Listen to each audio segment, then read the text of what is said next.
गांव नागलोकपुर की कहानियां हर किसी के दिल में एक गहरी दहशत और रहस्य का माहौल पैदा करती थी।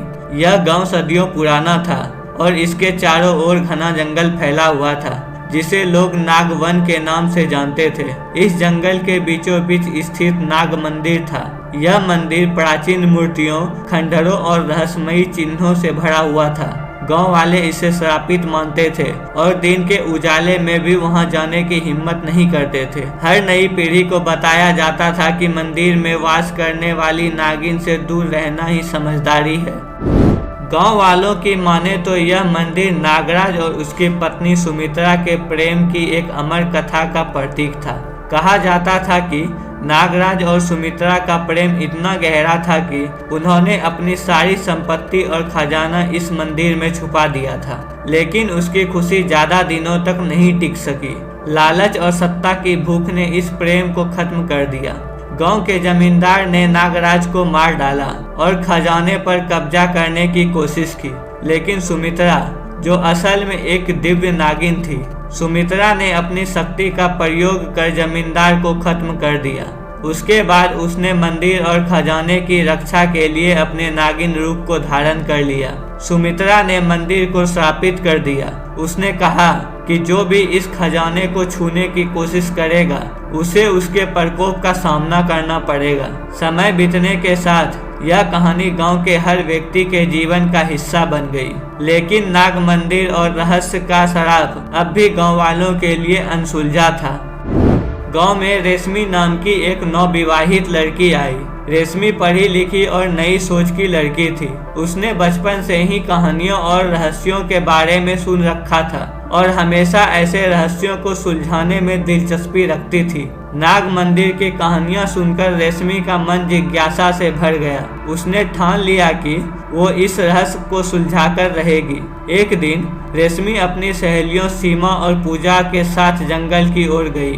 घने पेड़ों और सन्नाटों से भरे रास्ते पर चलते हुए तीनों ने मंदिर का रास्ता तय किया। जब वे मंदिर पहुंचे तो उसकी आंखें खुली की खुली रह गई। मंदिर अपने आप में एक अद्भुत संरचना था, जो समय के साथ और भी रहस्यमय हो गया था। इसकी दीवारों पर बने एक शिल्प और भूतिया आकृति कहानियों को बयां कर रहे थे। हर कोने में एक अनजान सा भय समाया हुआ था। फिर भी रेशमी की जिज्ञासा और भी बढ़ती जा रही थी। मंदिर के बाहर एक प्राचीन शिलालेख था। उस पर लिखा था, जो भी इस खजाने को छुएगा वो नागिन के श्राप का शिकार होगा। सीमा ने इसे मजाक समझा और मंदिर के अंदर जाने की जिद करने लगी। पूजा ने उसे रोकने की कोशिश की, लेकिन सीमा ने उसकी बातों को नजरअंदाज कर दिया। रेशमी भी असमंजस में थी, लेकिन उसकी जिज्ञासा उसे मंदिर के भीतर खींच ले गई। मंदिर के भीतर का वातावरण अजीब और डरावना था। चारों तरफ भूतिया खंडहर बिखरे हुए थे।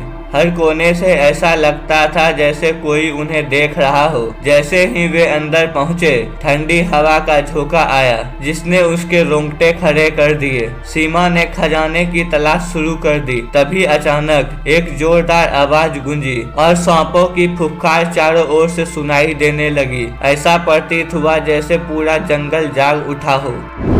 एक तेज प्रकाश के साथ नागिन प्रकट हुई। उसकी आंखें जलते हुए अंगारों की तरह चमक रही थी और उसकी उपस्थिति से वातावरण और भी डरावना हो गया। नागिन ने गुस्से में कहा, तुम लोगों ने मेरी चेतावनी को अनदेखा किया। अब तुम्हें मेरे श्राप का सामना करना होगा। सीमा डर के मारे कांपने लगी।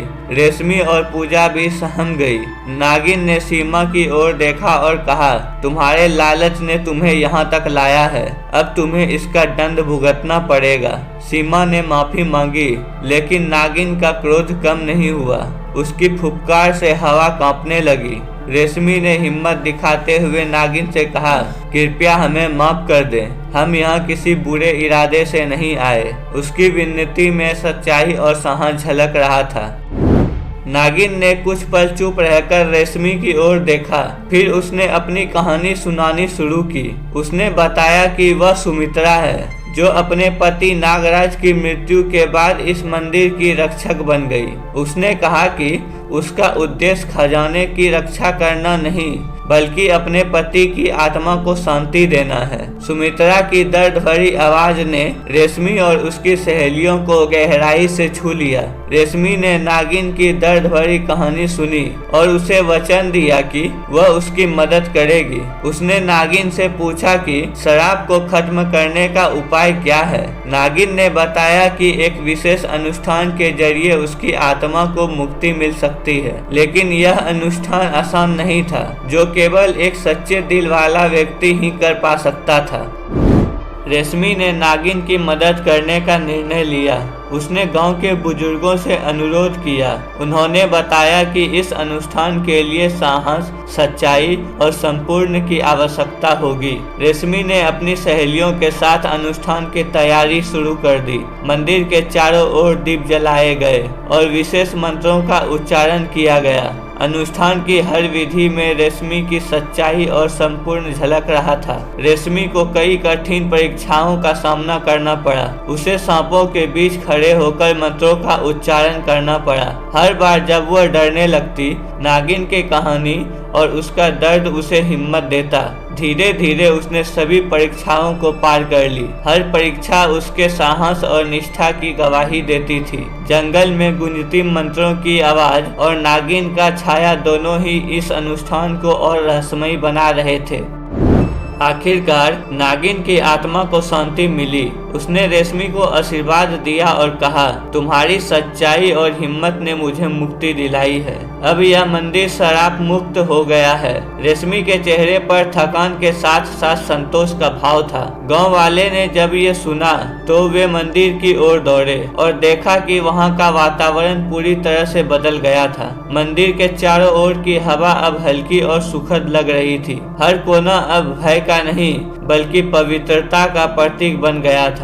गांव वालों ने रेशमी की बहादुरी और बलिदान की कहानी को सदियों तक याद रखा। यह मंदिर अब केवल एक धार्मिक स्थल नहीं था बल्कि एक प्रतीक था कि साहस और सच्चाई के साथ किसी भी शराब को खत्म किया जा सकता है। रेशमी ने न केवल नागिन को मुक्ति दी बल्कि पूरे गांव को उस भय से बाहर निकाला जो सदियों से उन पर हावी था।